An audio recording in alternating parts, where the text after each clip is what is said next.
Welcome to another digital tourism show, and in this video we'll be hearing from Carron Tobin, who has successfully created campaigns to promote a destination. This destination we're talking about is Argyll in Scotland, and her Wild About Argyll campaigns have been highly successful.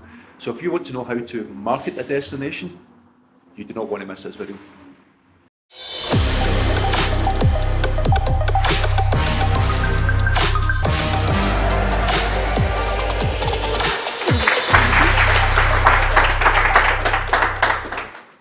Good evening. There's a couple of folk from Argyll here. Dan's here somewhere, isn't he? He's hiding up at the back. And Helen. So, do most of you know Argyll? All of you know Argyll? Yeah. Right, okay. What I'm going to talk about is just Wild About Argyll was the campaign that we did about 3 years ago, and we're now in the middle of the Heart and Soul campaign. So I was just going to give you really almost like a potted history of how they came about and what we've been doing. So just as a reminder, Argyll Niles is a big region all the way from Colin down to the Mull of Kintyre, but also the one thing about Argyll is there's always water very close by. You know, there's something like 80% of the population live within a kilometre of the sea. And just some stats there that, you know, we've got 9% of the Scottish landmass in Argyll, but only 2% of the Scottish population, so it's quite a remote area.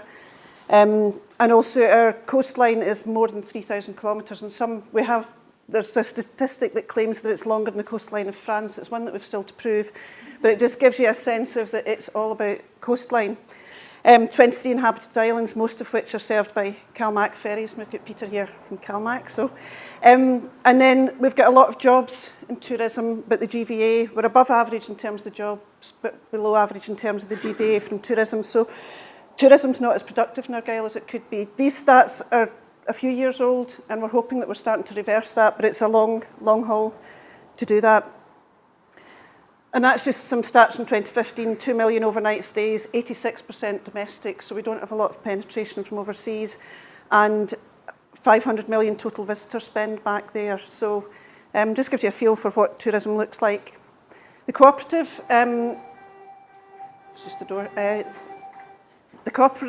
The cooperative we have, our members are not the businesses themselves, they are the actual marketing groups, and there's 11 groups from across Argyll who are members of AITC. You can hopefully read some of them. But we've also got the Glorious Gardens, we've got the Food from Argyll, Art Map Argyll, we've got a lot of the sectoral groups are involved with the cooperative as well, so good spread there. Now I'm just going to run through these slides because this is just showing what we did in the beginning. Back in 2012, we took the brand identity that Food from Argyll had already developed, did our own brand work. We produced a suite of leaflets because there was no leaflets for Argyll, did all the stuff you would expect us to do. Got a new website going, that was back in 2012, and started doing social media. So all the stuff you'd expect us to do. And we went to Expo in 2012, and we've been every year since. The message has changed from where is Argyll to we'd like to come to Argyll, how can you help us?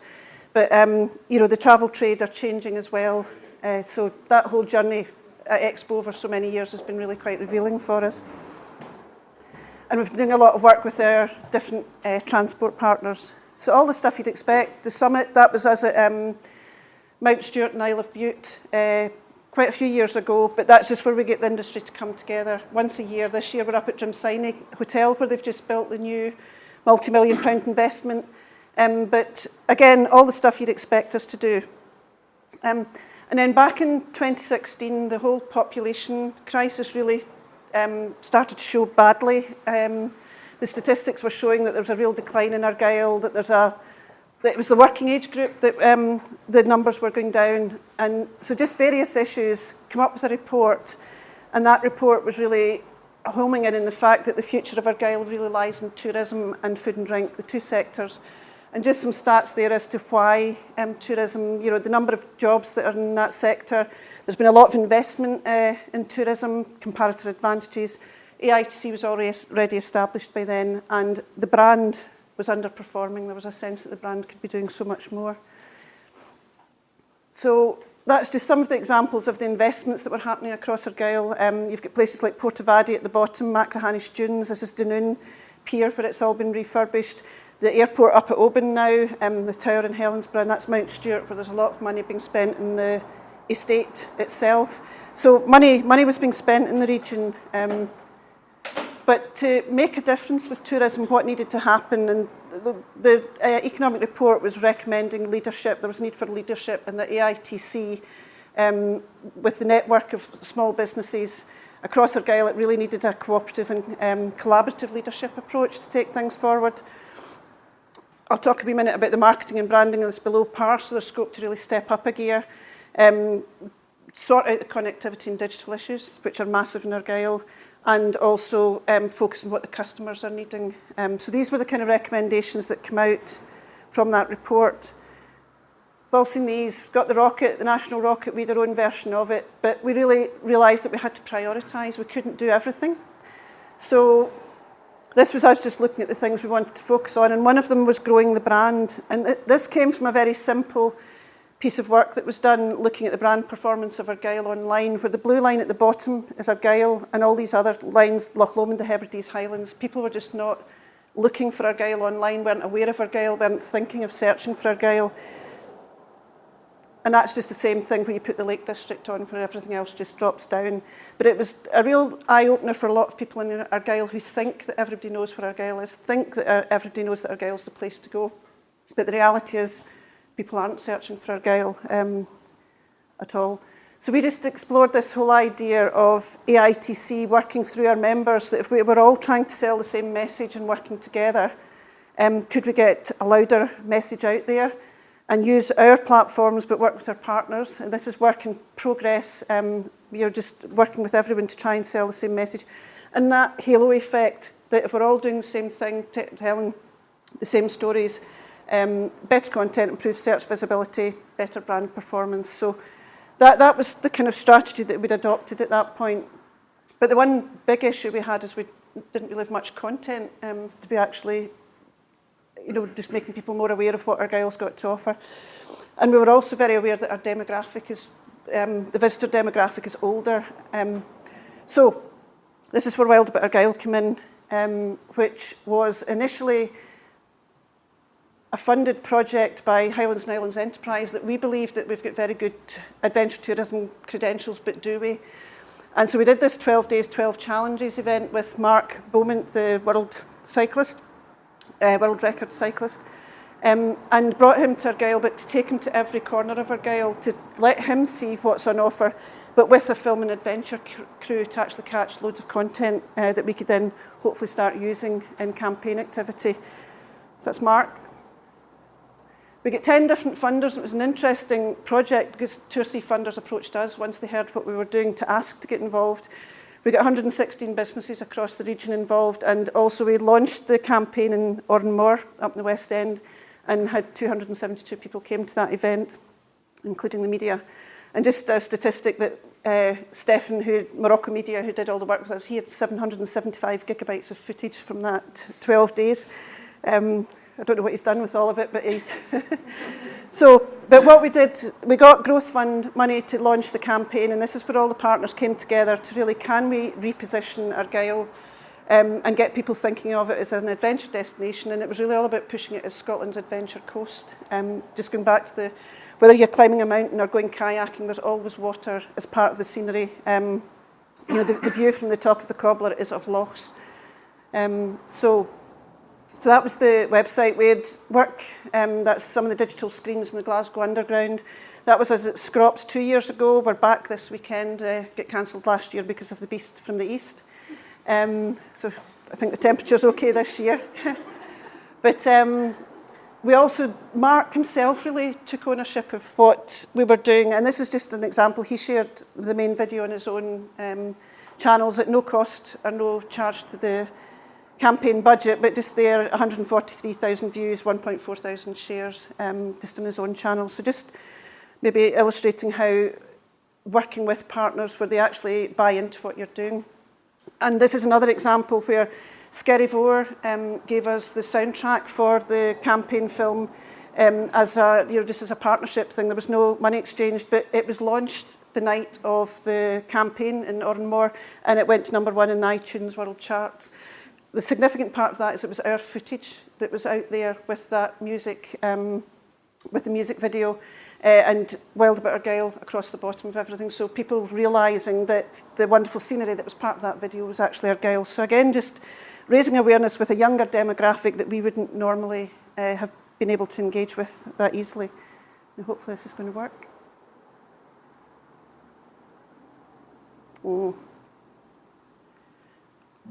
It is going to work. It's calling you. Calling. Let us go.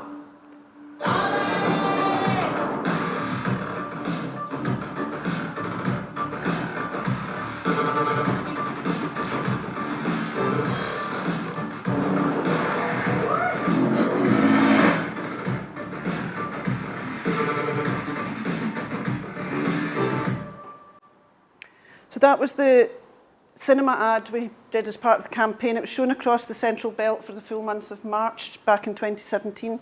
Don't know if any of you were in the cinema in March 2017, but hopefully you'll have seen it.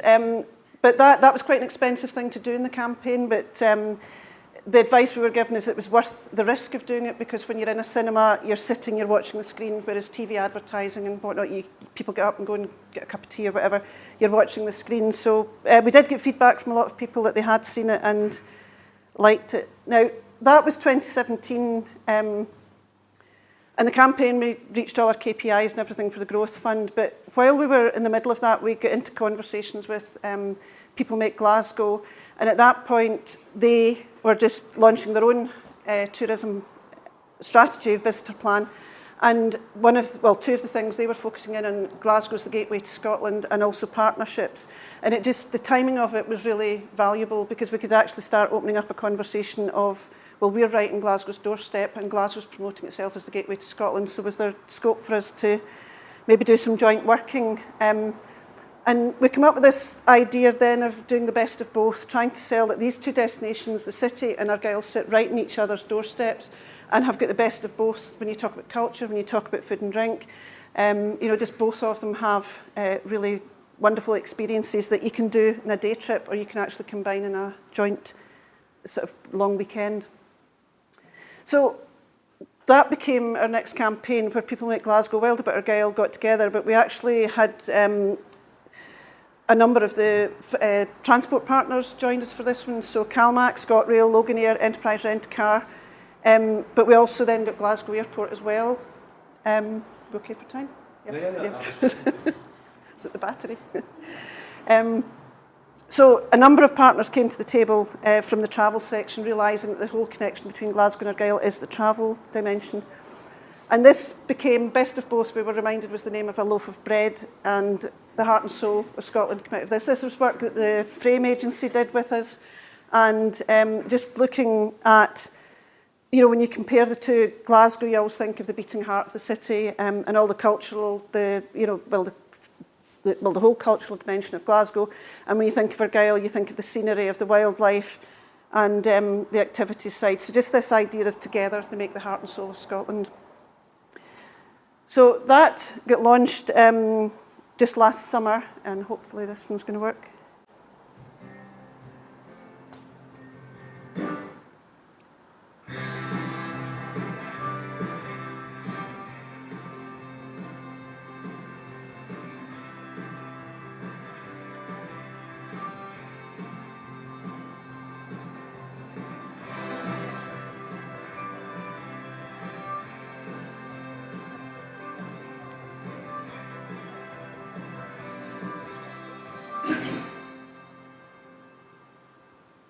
You can hopefully see at the bottom there that Skerryvore were with us again in this campaign, helping out with the soundtrack. So that's one of 10 short videos that we made, each one pairing Glasgow with a different part of Argyll, and just contrasting what the two areas have to offer. So they went live through paid social just in the run-up to Christmas. They're just really trying to push out this message about the two places on each other's doorstep, but each had an itinerary associated with it. So there was a link through to the website where you could find out more and see what the city and the coast had in common, that would, that you could experiences that you could combine by doing them over a short break. So that was really fun. And just we had a lot of fun with this project, actually just playing in the whole word pairings. That's Helen, by the way, who's sitting down. I was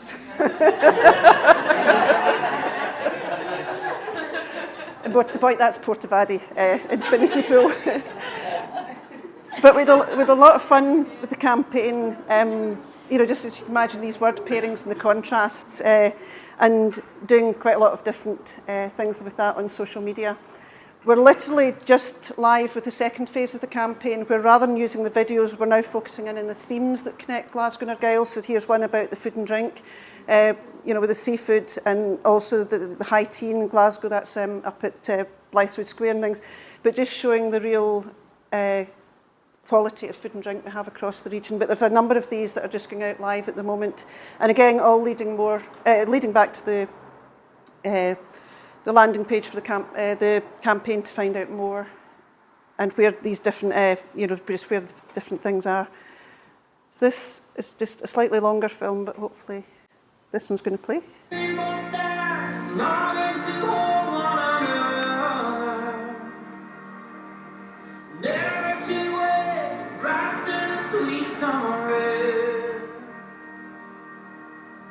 Wishing that we could stay in this moment forever, into the night, young, pure and free. Take my hand and we go dancing underneath the stars on a beach that's only ours. Take my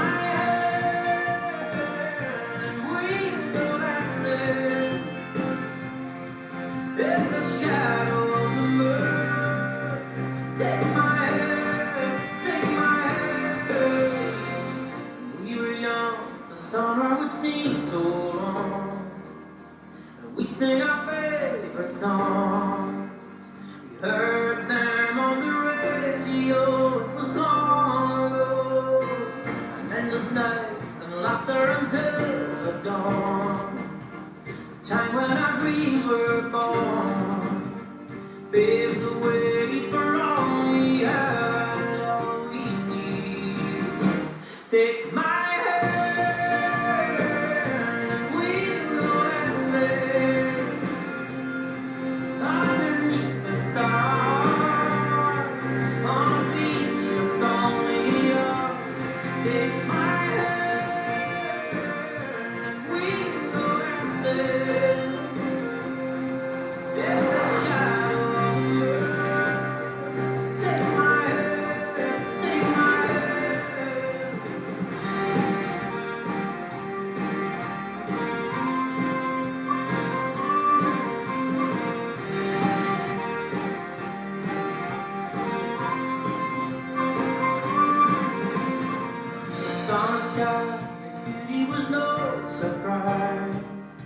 our love was in your eyes. I knew it once when you looked at me. You were all I could see.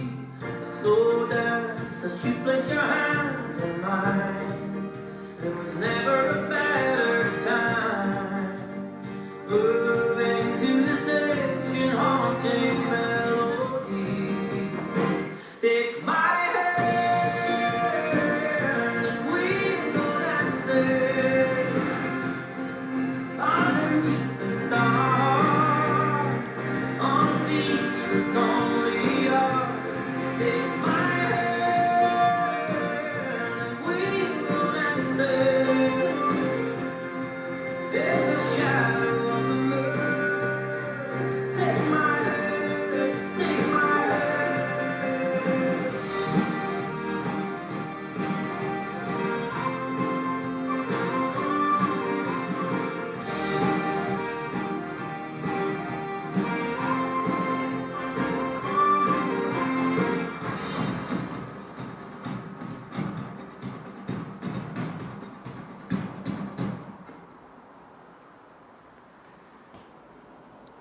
So hopefully that film just gives you a sense of how the two areas really do complement each other, and there's quality on both sides.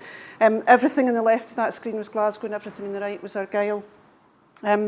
So that campaign, as I say, is still underway, but I think that's been the easy bit. The hard work now is to really start working with operators, travel trade, to really start packaging up how these two destinations can really sell each other, work together, and having the travel partners, the transport partners working with us is a key part of that.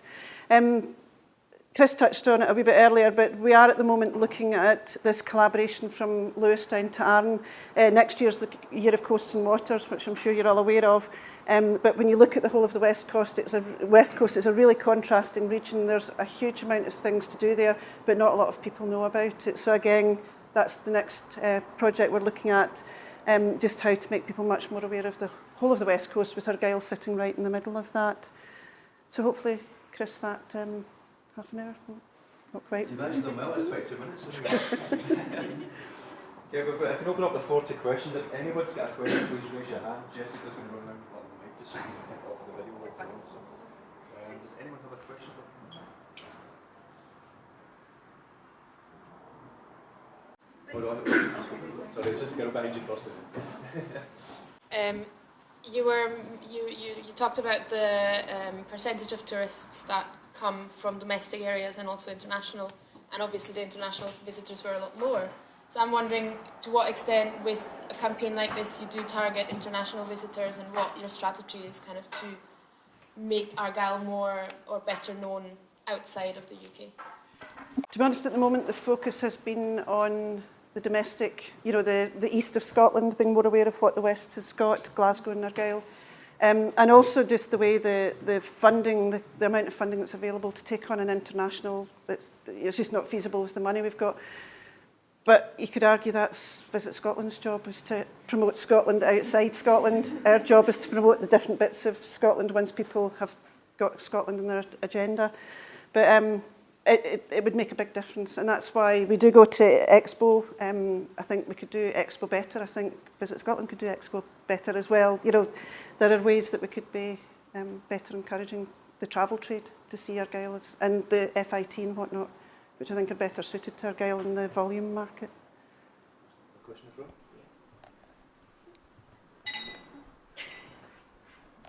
Hello, my name is Augusta. I came from Rochester in Kent, in London, in England. I just want to know if you face any challenges in terms of ecotourism in Argyll at all. Ecotourism? Yes, ecotourism in a way. Do you explore that in any way? We do, but there's quite a few actual individual providers are quite big into the whole ecotourism thing. A combination of some of the accommodation providers and also some of the experiences that are on offer. There's a new business, Go Slow Cowl, I think they're called. Helen, is that right? They're doing more of the slow adventure and encouraging people to, just their environmental footprint, their understanding the local culture, all that side of it. So you basically fly into Glasgow, then you can get the train to Argyll, or? You can get the train. What you quite often need to do is get the train and then a ferry. Ferry, okay. Yep. You can be in Isle of Bute in 90 minutes from Glasgow, get the train down to Weems Bay and the ferry across to Bute, and you're there in 90 minutes. Okay. Thank you very much. Yep. Okay.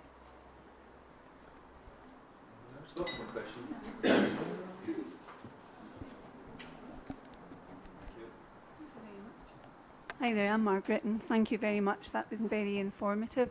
Can I just ask a question? You mentioned that looking at the previous demographics, it was an older clientele that we're visiting. Was there a marked difference after the campaign in attracting like a different clientele, whether it be younger? Like, did it achieve its objective in effectively, highlighting the fact that Argyll had so many, active activities to take part in? It's a difficult question to answer with any facts because it was an awareness-raising campaign. But during the campaign, our Facebook audience switched from being over 45 to under, only just. It was on the cusp, but it did switch during the campaign. And also, it's anecdotal, but we've had a lot of people feeding back that they have noticed a difference. More people talking about Argyll online, the younger demographic and the very active demographic. And we did there was a number of people through Mark Bowman's actual Facebook page and whatnot after things talking about really must go to Argyll, never been or I've not been for years. So that kind of anecdotal sense of folks starting to think about Argyll again. But I'd maybe put the question back to the audience. That, have you been aware of the campaign? Are you thinking about Argyll in a different way? Yeah. Actually, I found Scary War at a festival in England, and I found out that they have their own festival, and they're also involved in Tyree. So, because I'm a travel blogger to do with festivals, so I find that's a really interesting way of getting young people to get interested. And the people at the festival in England had never heard of this band, and were then, they found out about this festival. So it's a really good way of getting younger audiences as well. Because the Tyree Music Festival, the warning with that one is the tickets sell out very, very quickly. But Oban Live, that's the big event that's in Oban, and they're now looking at a fringe event associated with Oban and whatnot, so there's a lot happening around it. But we do agree that the events are the way to get people to think about coming.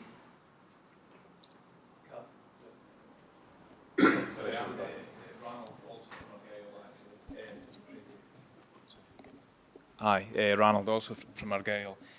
One of the things I was going to say, do you feel as though that Argyll as a destination gets the support it needs, both from a marketing kind of perspective from Visit Scotland, but more generally in terms of kind of investment in the area? Because the west coast of Scotland generally has huge potential in terms of tourism, and I think a lot of countries would be making a lot more of it than we do. And in terms of the more active travel and attracting a younger demographic, again, Scotland, in my personal opinion, is not really at the races in that regard, and other countries go after that market and cater to it a lot better than we do. New Zealand would be one example, and they invest in it substantially more than ourselves if you look at the backpacker market. And then in terms of Glasgow, again, is a gateway, which I completely agree with. You look at things like the hostel market in Glasgow, is not good. It's not developed. I mean, Edinburgh is completely different, but if our gateway isn't performing well in that regard, that's another kind of challenge and an area for development as well. But do you think it gets the support it needs from? The simple answer is no. Yeah, no, I agree. Because I think a big challenge we've got in Argyll is the council. They've got a huge area to cover. It's a very remote. The statistics I had early on, they've probably got more schools than the rest of Scotland put together. There's a lot of small remote schools. The road system they've got to deal with. I mean, the geography they've got to deal with is massive, and the budgets they've got are not dissimilar to some of the other councils. They don't put money into marketing, and they don't at the moment see the benefit in that. They focus a lot on infrastructure and things. But then, we keep using examples like Yorkshire, where the whole Yorkshire, everybody, the council, the development agency, the businesses, they're all promoting Yorkshire together. And if you all do it together, the voice has to be louder.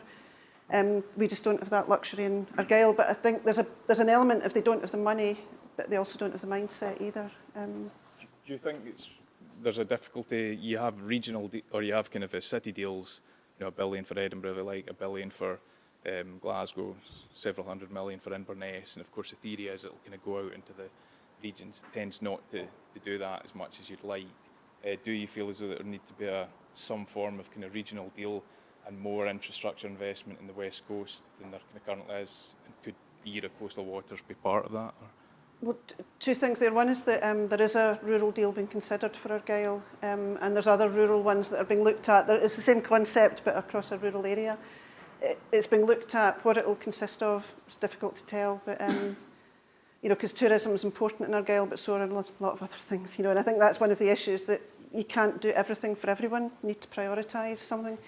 But in terms of the coasts and waters, what's maybe worth me saying is that the work that we've been doing over the last year was scoping out what is the offer in the west coast of Scotland, and we did a big audit, basically an inventory of all the places you can get on and off the water, and there's 300 of them across the west coast.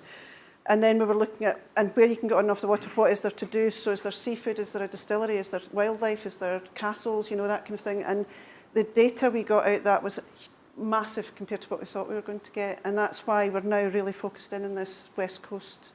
How can we use, we've got a year's time to plan, which is unusual, but how can we really make people much more aware of what the West Coast has got to offer and make 2020 the year that if they haven't been before, they definitely should be coming in 2020, but don't stop in 2020, keep coming back. Questions? Excellent. Oh, no, there's one in the middle there. I travel a lot around Scotland. The biggest problem I have is things. See, like going to the islands and things like that, you have to book 3 months in advance, and then once you get near it, the prices go up. Am I right? Am I wrong? I think that's, well, yeah, some of the It's islands... not enough. I mean, you're talking about attracting. I know Galway, Scotland every weekend, right? And I know that the barrier for tourists going to the Hebrides and places like this, there's not enough things. I don't think so. I would completely agree with that. We've got thousands of people in Scotland, we've got twice as many as we've got in Scotland. And capacity of ferries? I think the capacity of both. I was going to say part of what we need to do is try and encourage people to go out of season when there is capacity at the moment, because we can't change the capacity overnight. But I think this is something that we all need to work at, and you know, some of the discussions we have, you know, with the council and others is make sites, you know, make it easier for developers, for investors to consider Argyll and whatnot. And if they know that there's demand out there that's not being met, then. Sorry, can I cancel one question? Because that is a really valid point. In terms of just moving slightly outside of Argyll, yeah, there's lots just now about the C500, you know, the route around basically northwest Scotland. Is the Scottish Government actively involved with your campaigns in terms of like, looking at the infrastructure requirements, looking at what's required? Because, you know, like, anyone here who can look to attract visitors to Scotland, and it is a really, really valid point, and Neil mentioned it too, is around the fact, okay, we get them here, but, you know, where do they stay overnight, whatever, and we're all here trying to promote this amazing country, but what is the Scottish Government's, and I'm not trying to get political here, I'm genuinely not, I'm truly trying to understand, are they actively participating and providing enough funding to help everyone achieve the same goal? There was the Rural Tourism Infrastructure Fund was launched to try and deal with some of the infrastructure issues. It was £6 million across the whole of the Highlands and Islands, and it's small projects that it's tackling.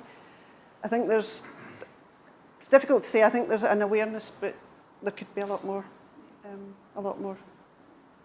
And you know, it probably goes right back to the heart of the planning system and whatnot, and you know, working out where the demand is, what could happen where.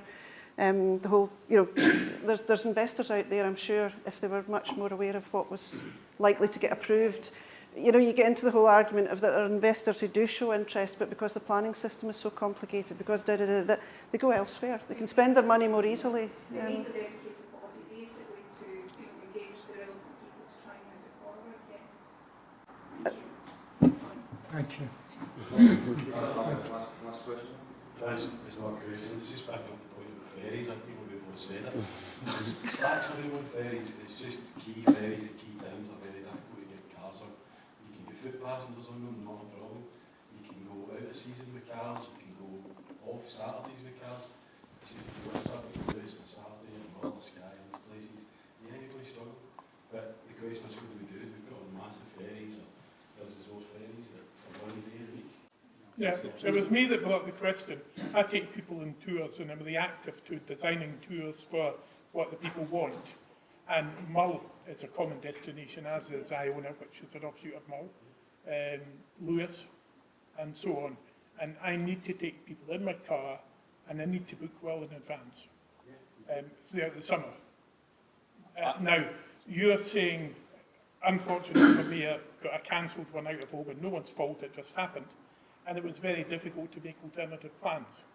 So I hear everything that everyone has said, and I'm a great believer in Scotland. It's what my business is about. It's why we're all here. But I was just reiterating what others said, that we struggle with infrastructure, and I still think that includes... Totally agree with you, but that's why we're pushing people to book, you know, at different times and addressing capacity. And I agree with points as well about the capacity of the lanes too. Because in Islay, I've just recently booked for a golfing thing there with a couple of mates in May, and it was 3+ months in advance, and we're not able to get the ferry we were intending to get, and accommodation such slim pickings, even 3+ months in advance. So that, yeah, I mean, it's a real kind of challenge. Appreciate you need a car, but that's one of the car you can get on. Oh yeah, no, you can't. Yeah, it's all. I think it's as well, like, see if you're catering to younger market as well, and more backpackers and more flexible travel styles, as it tends to be, it is a real problem if ferries are booked up. And for example, the Campbelltown to Drossachs one was, Drossachs to Campbelltown, that lost, it's only a seasonal ferry, and for operational reasons, it lost a month last summer. So it's, it's really tricky because they're not getting the support they need. I'm not meaning you, I'm just kidding. It's just for the wider audience, if you like. This is what I find fascinating about the Travel Massive events, the amount of debate. We could probably talk about this all day. This is what I find fascinating. So, I can't thank Carron enough, so can you please give a thank you to Carron.